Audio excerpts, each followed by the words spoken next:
네, 시작하겠습니다. 오늘은 달란트 비유죠. 그러니까 25장, 마태복음 25장에는 비유가 3개가 나와요. 어떤 비유가 나오죠? 열처녀의 비유하고 달란트의 비유하고 양과 염소의 비유가 나오죠.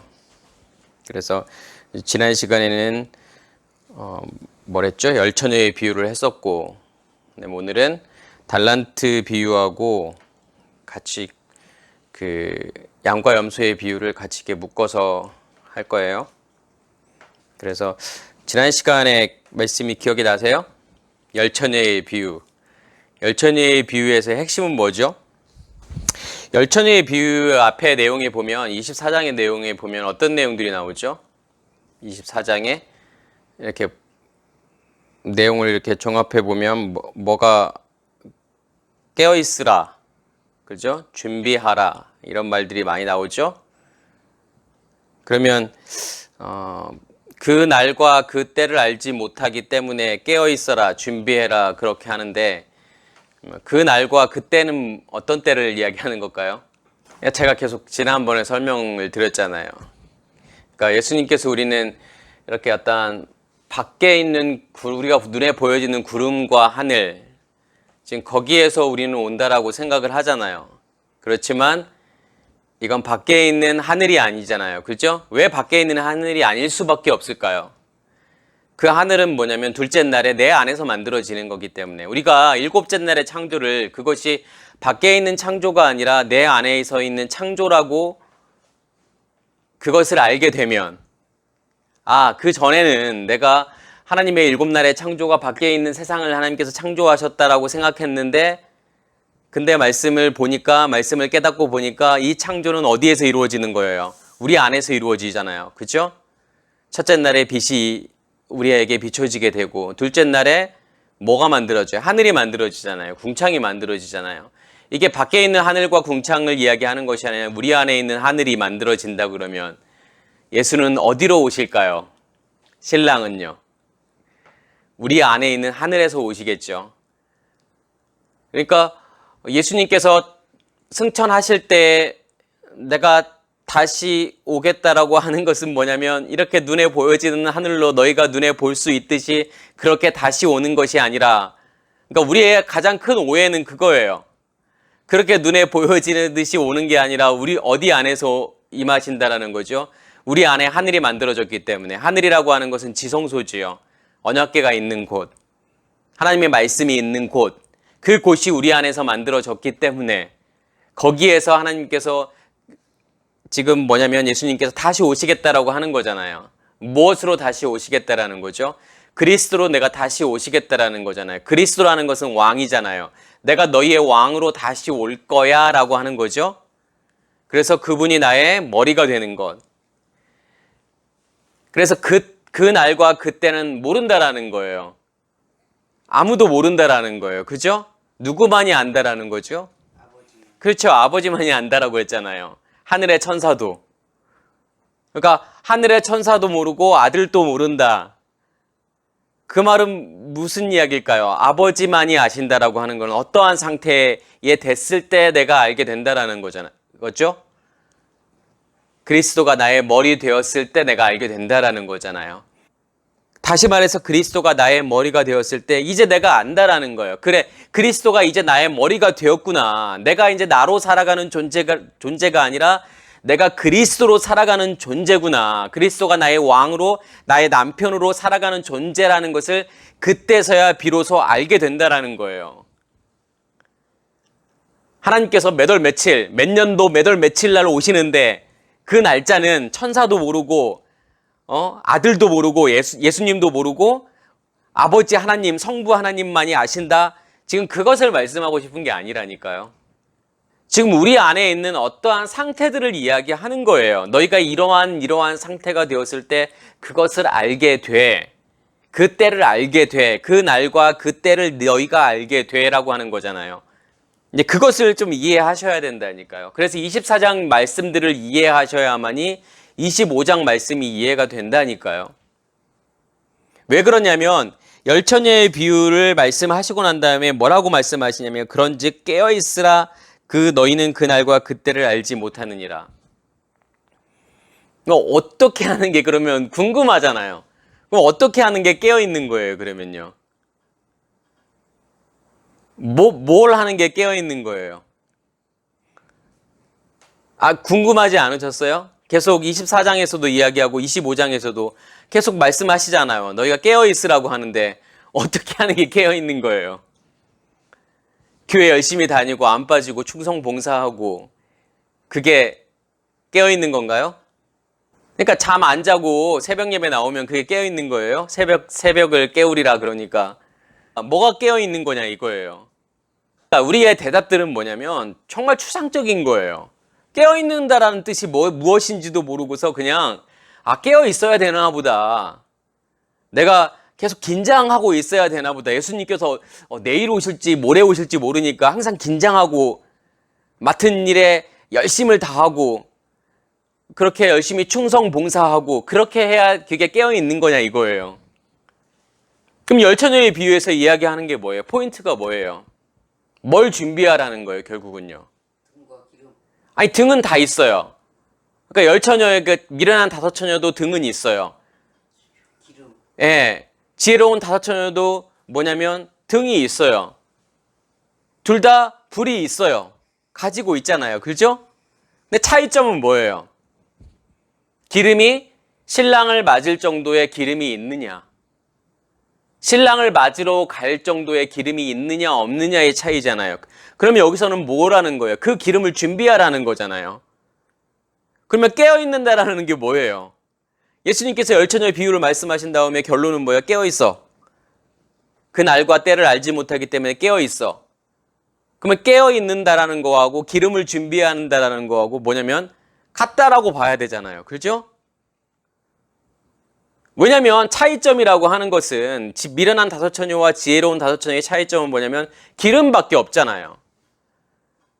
기름을 준비한 게 지혜로운 다섯처녀잖아요. 그러면 그게 뭐냐면 그게 깨어있는다라는 거잖아요. 결국은. 그죠? 그러면서 예수님께서 지금 달란트 비유를 말씀하신단 말이에요. 그러면 달란트 비유가 제가 지난 시간에 말씀을 드렸죠. 달란트 비유라든가 양과 염소의 비유는 그거에 대한 계속된 설명이겠죠. 어떤 거에 대한 설명이 될 수밖에 없는 거예요. 어떻게 깨어 있어야 되는지. 그죠? 기름을 준비한다라는 것은 어떤 건지, 어떻게 내가 기름을 준비할 수 있는지에 대한 설명이 달란트 비유하고 양과 염소의 비유겠죠. 그것을 깨닫지 못하면 우리는 어떻게 해야 되냐면 계속 지혜로운 다섯처녀처럼 우리는 뭔가를 준비하려고 해요. 우리의 열심과 노력으로 뭔가를 하려고 해요. 그죠? 교회 가서 열심히 봉사라도 해야 될 것 같아요. 그러지 않으면 안 될 것 같아요. 그러니까 예배라는 예배는 다 나와야 될 것 같고 헌금도 정말 열심히 많이 해야 될 것 같고 그래야 우리가 지혜로운 다섯처녀가 될 것 같아요. 그리고 달란트 비유에서도 마찬가지잖아요. 뭔가 열심히 일해야 될 것 같아요. 뭔가 열심히 충성 봉사해야 될 것 같아요. 교회에서 놀고 있으면 안 될 것 같아요. 왜요? 그러면 한 달란트 받은 사람이 되어서 결국은 뭐냐면 내가 천국에 못 갈 것 같으니까. 양과 염소의 비유에서도 마찬가지예요. 교회에서도 열심히 충성 봉사하고 밖에 나가서도 열심히 어려운 사람들 도와줘야 되잖아요. 그죠? 헐벗고 굶주린 사람들에게 먹을 거 갖다 줘야 되고 옷 입혀줘야 되고 감옥에 갇혀있는 사람 찾아봐야 되고 병들어 있는 사람 돌아봐야 되잖아요. 그러니까 열심히 뭐예요? 감옥에도 감옥 봉사 그런 것도 해야 되고 병원 가서 사람들 돌봐야 되고 그죠? 뭐 밥퍼 이런 것이라도 해서 다른 사람들 밥 굶는 사람들에게 뭔가라도 먹여야 될 것 같잖아요. 그래야 내가 마지막 때를 준비한 사람 같잖아요. 그죠? 열처녀의 비유를 통해서 또 달란트의 비유를 통해서 양과 염소의 비유를 통해서 교회에서는 열심히 충성 봉사하고 밖에 나가서는 어려운 사람들 도와주고 이것이 마치 우리가 뭘 준비하는 거라고 생각할 수 있죠? 기름을 준비하는 거라고 생각할 수 있고 마지막 때를 준비하는 거라고 생각할 수 있고 깨어있는 거라고 생각할 수 있단 말이에요. 그죠? 아닌가요? 보통 그렇게 생각하지 않나요? 보통 이 세 가지 비유를 통해서 이게 마지막 때의 비유라고 생각하고 우리는 그러한 삶을 살아야 된다고 생각한단 말이에요. 그런데 그렇게 생각한다는 것은 뭐냐면 그게 복음이 아니라는 소리예요. 지금 이 열처녀의 비유와 달란트 비유와 양과 염소의 비유를 통해서 뭘 말하고 싶은 거냐면 우리 안에서의 종말, 우리 안에서의 그 마지막 때, 지금 그거에 대해서 이야기하고 싶은 거라니까요. 어떻게 우리가 이 마지막 때를 준비해야 되는지, 어떻게 우리가 인자가 오시는 것을 준비해야 되는지, 어떻게 우리가 그리스도가 우리 안에 다시 오시는 것을 준비해야 되는지를 설명하는 거란 말이에요. 그죠?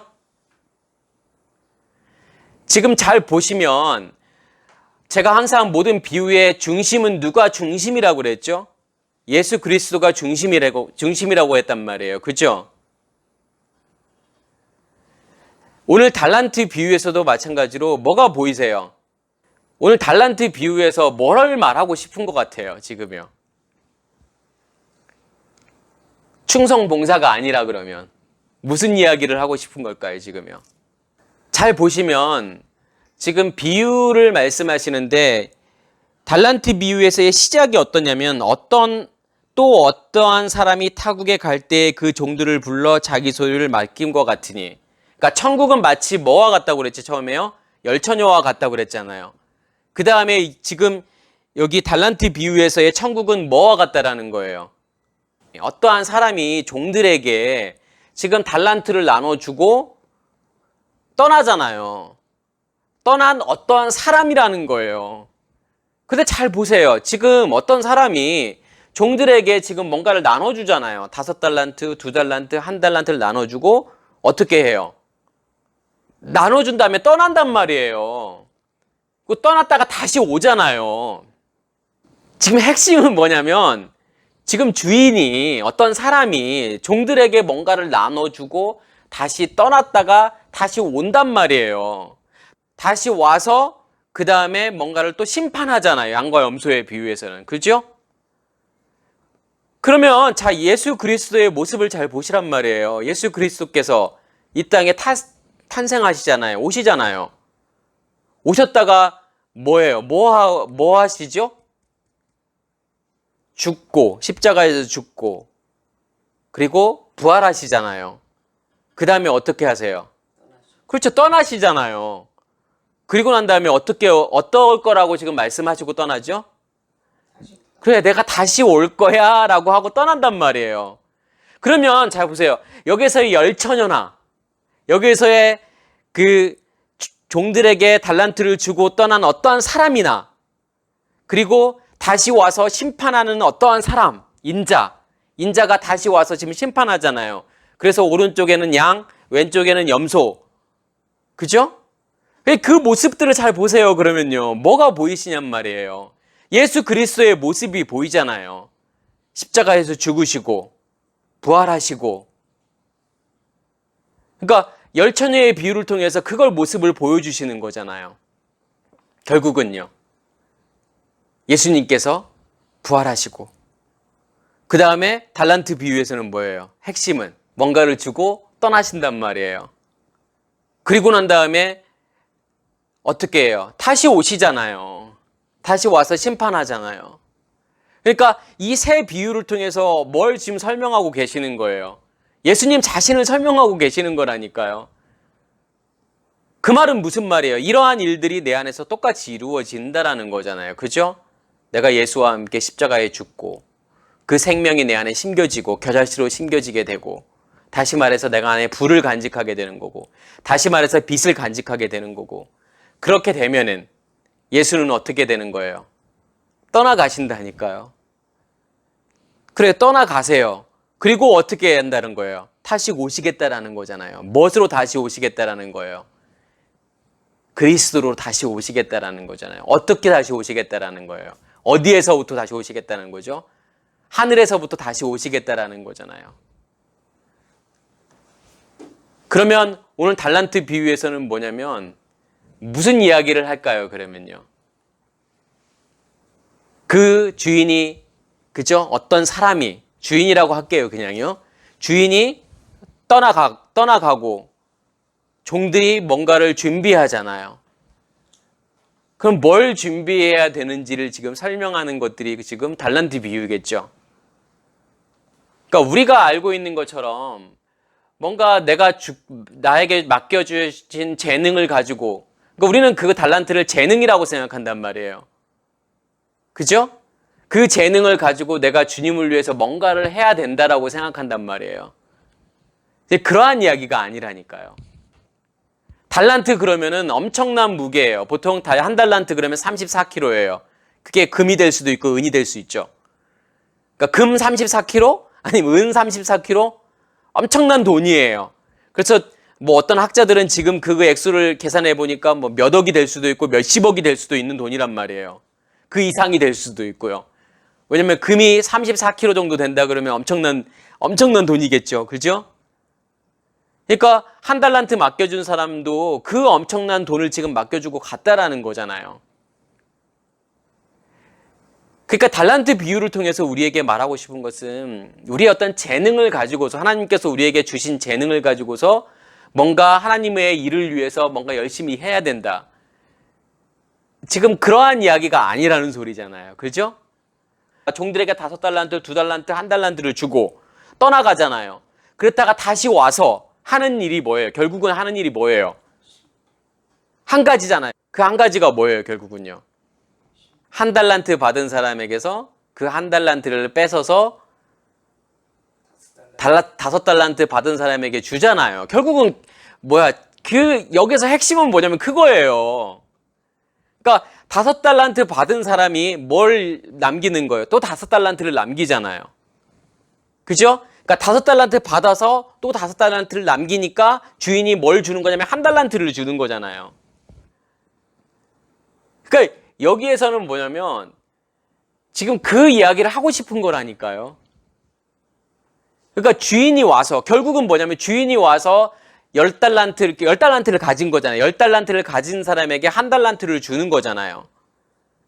다시 말해서 예수가 떠나가고 그리스도로 다시 와서 우리에게 하시는 일이 뭐라는 거예요? 그 하나를 주신다라는 거잖아요. 그죠? 1달란트 받은 사람은 뭐냐면 그러니까 우리가 오해하는 부분들이 그런 거예요. 1달란트 받은 사람들이 게을러가지고 아무것도 안 하고 그래서 결국은 주인에게 야단 맞고 쫓겨나는, 우리는 거기에 포커스를 맞추잖아요. 근데 지금 그러한 이야기를 하고 싶은 게 아니에요. 지금요. 그 진짜 하나는 뭐냐면 주인이 갔다가 떠났다가 다시 돌아옴으로 받을 수 있는 그 하나예요. 그러면 그 하나를 받게 되면 10달란트 받은 자가 그 하나를 받게 되면 뭘 할 수밖에 없다라는 거예요. 양의 일을 할 수밖에 없다라는 거라니까요. 결코 염소의 일을 할 수 없고 양의 일을 할 수밖에 없다라는 거. 양의 일이라는 게 어떤 일이에요? 다른 사람 먹이고 입히고 보살펴주고 하는 일들이잖아요. 병 들었을 때 찾아가고 감옥에 갇혔을 때 돌아보아주고 그러한 일들이 뭐예요? 결국은요. 우리가 뭐 바퍼하고 어려운 사람들 가서 도와주는 그런 걸 이야기하는 게 아니잖아요. 지금요. 그죠? 어떤 이야기를 하는 거예요? 지금요. 없는 자들에게. 그러니까 잘 보세요. 지극히 작은 자에게 한 것이 나에게 한 거라고 말하잖아요. 그죠? 그러니까 오른편에 있는 자들, 양에 속한 자들에게 뭐라고 말해요? 네가 나에게 그렇게 해줬다라는 거잖아요. 나에게 먹을 것을 주고 마실 것을 주고 옷을 입혀주고 나를 돌아봐주고 보살펴줬다라는 거잖아요. 제가 언제 그랬습니까? 야, 가장 작은 자에게, 지극히 작은 자에게 한 것이 나에게 한 거야 라는 거잖아요. 그러면 거기서 지극히 작은 자가 어떤 자예요, 지금요? 어떤 자가 지극히 작은 자예요? 예수 그리스도의 생명이 존재하고 있는 자잖아요. 그죠? 겨자씨라며요, 그게요. 겨자씨 비유에서 가장 작은 씨라면서요, 겨자씨가요. 왜요? 없음에서 시작하는 거기 때문에 가장 작은 거예요. 시작이기 때문에 가장 작은 거란 말이에요. 겨자씨가 우리 안에서 심겨졌다라는 것은 뭐냐면 예수의 생명이 심겨진 거잖아요. 십자가의 죽음을 통해서. 그 생명이 심겨지게 되면 그게 가장 작은 상태라니까요. 가장 작은 자라니까요. 그 사람들을 위해서 뭘 해야 되는 거예요? 먹이고 입히고 그래야 되는 거잖아요. 그죠? 무엇으로 먹이고 입히는 걸까요? 말씀으로요. 말씀으로 그 사람들을 먹이고 입혀서 그 겨자씨가 자라서 그 생명이 자라서 열매를 맺을 수 있게 만들어주는 거잖아요. 결국은요. 그죠? 그게 지극히 작은 자에게 지극히 작은 자에게 하는 거라니까요. 주님께서는 뭐예요? 그렇게 한 것이 너희가 나를 위해 한 거하고 똑같다라고 이야기하는 거잖아요. 그죠? 왜 그렇게 같은 걸까요? 그게요. 그게 주님을 위해서 하는 거라니까요. 그게 양편에 양의 사람들이에요. 그게요. 그러면 그게 뭘 이야기하는 걸까요? 그게 마지막 때를 준비하는 거라니까요. 열처녀의 비유에서 잘 보세요. 다섯이잖아요. 그 말은 뭘 이야기하는 걸까요? 우리는 다섯으로 봤잖아요. 제가 10계명 설명할 때 그 이야기 했잖아요. 1계명부터 5계명까지의 내용은 6계명부터 10계명까지의 내용과 같다고 그랬잖아요. 그래서 우리는 어떻게 알고 있죠? 1계명부터 5계명은 하나님 사랑, 6계명부터 10계명까지를 이웃 사랑으로 알고 있잖아요. 그죠? 우리는 예수라는 존재를 통해서 그 예수님을 통해서 뭘 받는 거예요, 결국은요.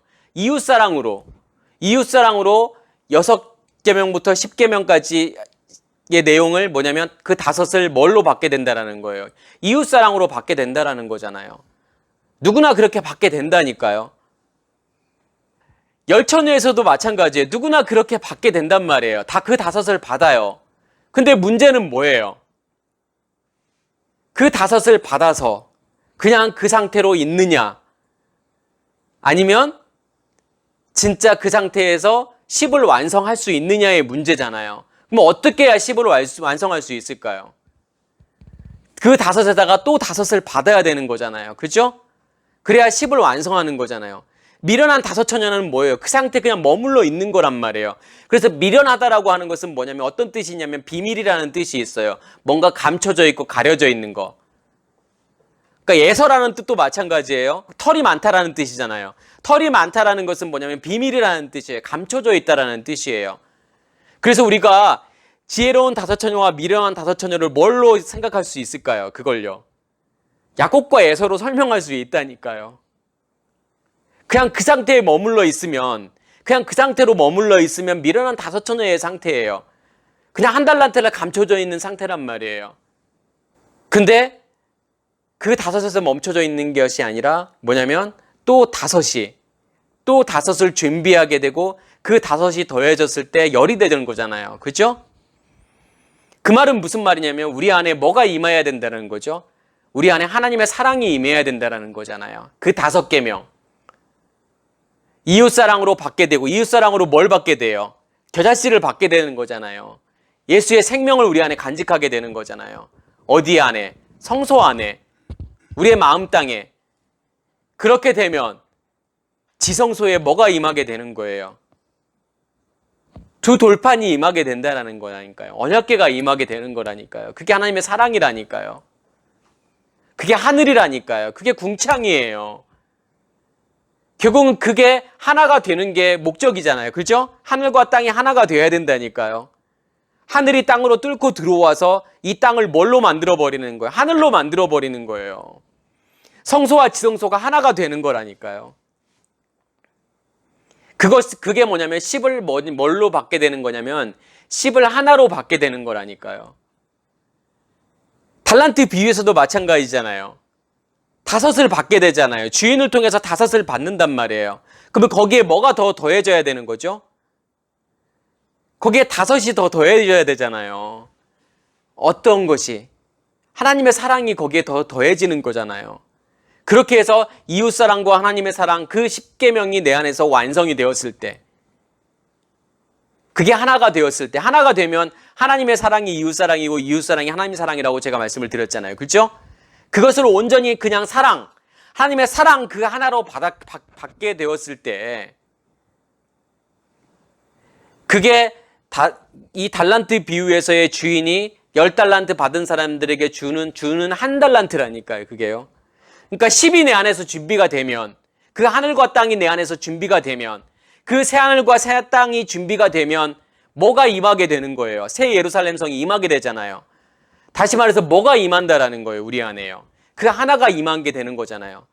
하나로 완성이 되는 거잖아요. 무엇으로요? 하나님의 사랑 하나로 완성이 되는 거잖아요.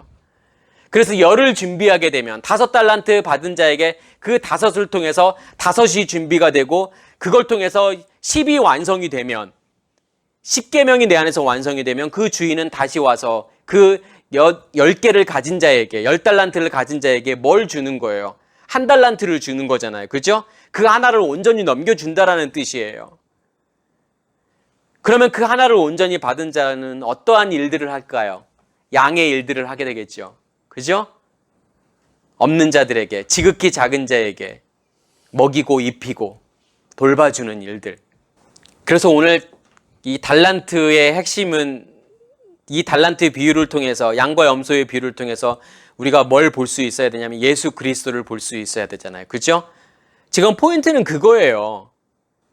내가 예수와 함께 십자가에 죽고 그 생명이 내 안에 심겨지게 되고, 예수는 떠나가게 되고, 그리스도가 다시 우리 안에 오셔서 그 하나를 온전히 완성해서 양과 같은 삶을 살아가게 만드는 것, 양의 삶을 살아가게 만드는 것, 그게 지금 열처녀의 비유와 달란트의 비유와 양과 염소의 비유의 흐름이에요. 핵심이에요. 그게요.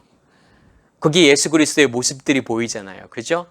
그래서 우리는 이 달란트 비유를 보면서 거기에다만 포커스를 맞춰요. 1달란트 받은 자에게만 포커스를 맞춰요. 그래서 우리는 절대 이렇게 살면 안 됩니다. 1달란트 엄청난 걸 받았는데, 그 34kg이나 되는 그 엄청난 것을 받았는데, 그것을 놀리고 그것을 땅에 묻어놓고 썩히면 안 됩니다. 우리의 재능을 주님을 위해서 마음껏 사용해야 됩니다. 라고 하는 것은 복음이 아니라니까요. 그래서 1달란트 받은 자가 거기에 포커스를 맞추시면 안 된다라는 거예요. 뭐에 포커스를 맞추셔야 돼요? 주인에게 포커스를 맞춰야 돼요.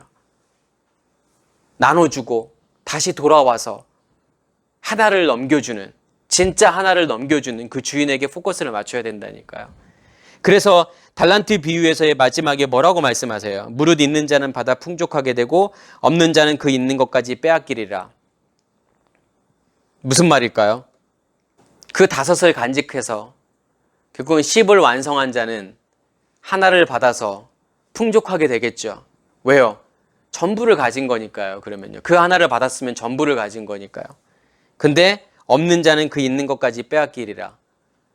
뭐가 없는 거예요? 그 하나를 가지지 않은 자. 그 하나가 없는 자에게는 어떻게 된다라는 거예요, 결국은요. 가지고 있는 것까지 다 뺏긴다라는 거라니까요. 그 내가 가지고 있는 그 생명조차도 뺏겨버린다라는 거예요, 결국은요. 하나님께서 우리 안에서 그 믿음을 완성하기를 원하신다니까요. 우리가 알고 있는 달란트 비유는 복음이 아니라고 하는 이유가 바로 그거예요. 내 열심과 노력으로 뭔가를 해야 된다고 생각하잖아요. 그죠? 내 열심과 노력으로 5달란트를 남겨야 되고, 내 열심과 노력으로 2달란트를 또 남겨야 되고, 내 열심과 노력으로 1달란트를 남겨야 된다고 생각하잖아요. 교회에서 열심히 충성 봉사해야 된다고 생각하잖아요.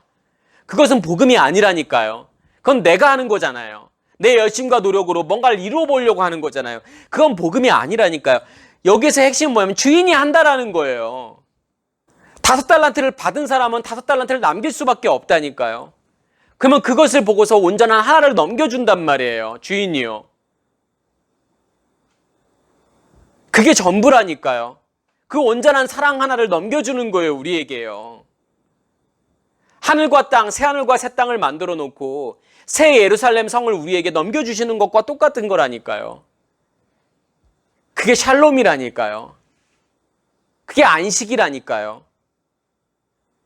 누가 와서 그렇게 하시겠다라는 거예요. 그리스도가 다시 우리 안에 오셔서 그 일을 하시겠다라는 거라니까요. 얻을 때까지 그 일을 하시겠다라는 거예요. 마지막 때까지요. 그리스도가 머리 될 그때까지요. 그러면 우리는 그때서야 비로소 알게 된다라는 거예요. 그리스도가 나의 머리가 되었구나. 그리스도가 온전히 나의 신랑이 되었구나. 그때를 안다라는 거예요. 그게 아버지의 상태라니까요. 그게 아비라니까요. 그렇게 되면 내가 뭘 할 수 있다라는 거예요. 온전한 사랑을 줄 수 있다라는 거잖아요. 그리스도의 사랑을 줄 수 있는 거잖아요. 그 말씀을 내가 온전히 누군가에게, 그 지극히 작은 자에게 할 수 있는 거잖아요. 그게 복음이라니까요. 누가 와서 하시겠다는 거니까. 예수가 내 안에서 십자가의 죽음으로 생명을 넘겨주시고 그리스도가 와서 그 사랑을 완성하시겠다라는 거잖아요. 그렇죠? 그리스도가 오셔서 우리를 심판하시고 어디를 심판하시겠다라는 거예요? 우리 자신을 심판하시겠다는 거죠. 우리의 옛사람을, 우리의 겉사람을 심판하시겠다라는 거잖아요. 왜 겉사람을 심판하시는 거예요? 속사람으로만 존재해야 되기 때문에 우리의 겉사람을 심판하시는 거예요. 우리가 5달란트 받은 사람과 2달란트 받은 사람은 같이 생각하셔야 돼요. 하나로 생각하셔야 돼요. 그게요. 결국은 뭐냐면 그 하나를 완성할 수 있느냐 없느냐, 이게 문제라니까요. 기름을 준비하는 것도 마찬가지예요. 내가 준비하는 게 아니잖아요. 기름을 내가 열심히 봉사하고 충성 봉사해서 그렇게 해서 기름을 준비하는 게 아니잖아요. 그리스도가 준비하시겠다라는 거잖아요. 준비하시고, 그러니까 준비시키시고 다시 오시겠다는 거잖아요. 그죠? 주고 떠난다라는 건 뭘 이야기하는 거예요? 그걸 통해서 준비하시게 하겠다라는 거잖아요. 5달란트를 주고 떠났다는 것은 그 5달란트를 통해서 또 5달란트를 남길 거라는 거잖아요. 그렇게 될 수밖에 없다니까요. 그래서 10을 완성할 수밖에 없다니까요. 왜요? 그 5개를 받았기 때문에, 이웃사랑으로 받았기 때문에요. 그걸 담보로 해서 하나님께서는 뭐냐면 하나님의 사랑 그 5을 우리에게 넘겨주신다니까요. 그러면 그것이 하나가 되게 되면 우리는 어떠한 삶을 살게 된다? 하나를 온전히 받게 되면 양과 같은 삶을 살게 된다. 지금 그 이야기 하는 거잖아요. 그래서 복음인 거예요. 그래서 은혜인 거예요. 내가 하는 거가 아니기 때문에. 근데 중요한 건 뭐예요? 우리 안에 그 5이 있느냐의 문제겠죠. 우리 안에 그 5이 있느냐의 문제잖아요. 그 예수 그리스도의 생명이 내 안에 심겨졌느냐 이거죠. 그 겨자씨가 내 안에 심겨졌느냐 이거죠. 그것이 있다 그러면, 그 5달란트가, 그 5이 우리 안에 존재한다 그러면 하나님께서는 그 하나를 완성하실 거라는 거잖아요. 그 10계명을 통해서, 10을 통해서 진짜 하나를 완성하시겠다라는 거잖아요. 그래서 없는 자는 뭐 해야 되는 거예요? 찾아야 되는 거예요. 없는 자에는 구해야 되는 거예요. 주님, 나를 불쌍히 여겨주시옵소서. 세리와 같이, 창녀와 같이 내가 온전히 그 하나를 받기를 원합니다. 내가 주님의 사랑을 받기를 원합니다. 주님의 그 사랑을 내 안에 간직하기를 원합니다. 그 마음 가지고 주님 앞에 나아가셔야 되잖아요. 그러니까 우리가 할 수 있는 것은 그거밖에 없다니까요. 세리와 창녀들이 할 수 있는 건 뭐예요? 아무것도 할 수 없는 거잖아요. 아무것도 할 수 없는 거예요. 뭘 할 수 있는 능력이 없는 거라니까요. 그것을 깨닫는 거예요. 내가 아무것도 할 수 없는 그러한 존재임을 깨닫고 나아가는 거예요. 주님만이 하실 수 있습니다. 나를 불쌍히 여겨주시옵소서. 감히 하늘을 우러러보지도 못하고 자기의 가슴을 치면서 나는 죄인입니다. 나를 불쌍히 여겨주시옵소서. 나를 긍휼히 여겨주시옵소서. 우리가 할 수 있는 건 그거밖에 없다라니까요. 그랬을 때 주님의 긍휼이 임하는 거예요. 근데 그렇게 되려면 말씀을 들으셔야 된다니까요. 율법으로는 안 된다니까요. 율법으로는 절대로 주님 앞에 엎드릴 수 없다니까요. 누구처럼요. 바리새인과 서기관 그 종교 지도자들은 그 율법 안에 있기 때문에 주님 앞에 나아갈 수가 없는 거예요. 주님 앞에 엎드릴 수가 없는 거라니까요. 자기의 모습을 볼 수가 없다니까요. 우리가 복음을 들어야 되는 이유는 뭘까요? 이 말씀을 들어야 되는 이유는 뭘까요? 그 말씀이 들려져야만이 주님 앞에 엎드릴 수 있기 때문에 그런다니까요. 그 말씀이 들려져야 주님 나를 불쌍히 여겨주시옵소서, 나를 긍휼히 여겨주시옵소서, 그 말이 나올 수밖에 없다니까요. 그래서 복음을 들으셔야 된다는 거예요. 율법 가운데 있으면 절대로 그렇게 나올 수가 없는 거예요. 근데 복음의 말씀을 듣고서 주님 앞에 엎드렸을 때 주님의 은혜가 우리 안에 임하는 거잖아요. 그래야만이 십자가의 사건이 우리의 사건이 된다니까요. 예수의 십자가의 죽음이 나의 죽음이 된다니까요. 내 의식이 깨어지는 죽음이 있어야만이 예수의 생명이 내 안에 심길 거 아니에요. 그래야 부활이 있을 거 아니에요. 우리 안에서요. 그러니까 부활이라고 하는 건 뭐예요? 예수의 생명이 내 안에 심겨지는 거잖아요. 그 부활을 이야기하는 거잖아요. 그래야만이 주인에게 다섯을 받는 거예요. 그리고 주인이 떠나갔다가 다시 오므로 진짜를 완성하잖아요. 그 하나를 완성하잖아요. 그래서 이 달란트 비유를 보면서 꼭 우리가 잊지 말아야 될 건 뭐냐면, 주인은 떠나갔다가 다시 와서 그 하나를 주기 위해서, 10달란트 가진 자에게 그 하나를 주기 위해서 떠나갔다가 다시 오는구나라는 것을, 그게 핵심이라니까요. 그걸 깨달으셔야 된다니까요. 그래서 모든 성경은 다 예수 그리스도에 관한 거란 말이에요.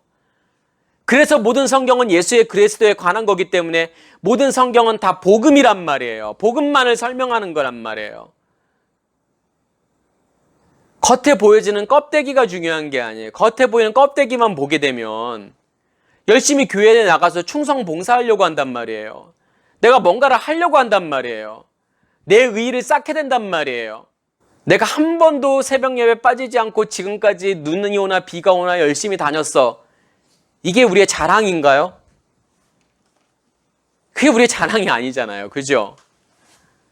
내가 지금까지 예배 한 번도 빠짐없이 다 다녔어. 내가 교회에서 얼마만큼 많이 노력하고 충성 봉사했는데 이것만 드러나게 된다니까요. 그러면요. 복음이 보이지 않으면요. 그래서 이 말씀 가운데에서도 우리가 복음을 볼 수 있으셔야 돼요. 달란트 비유를 통해서, 양과 염소의 비유를 통해서. 제가 설교하는 이유도 그걸 보시라고 계속 말씀을 드리는 거고, 이번 주에 한번 이렇게 생각을 한번 해보세요. 열처녀의 비유, 달란트의 비유, 양과 염소의 비유를 생각하면서 이게 왜 복음인지를 다시 한번 생각해 보시길 바랍니다. 그리고 정말 주님께서 이렇게 예비하신 길을 우리가 믿음으로 걸어가시기를 간절히 소원합니다. 마치겠습니다.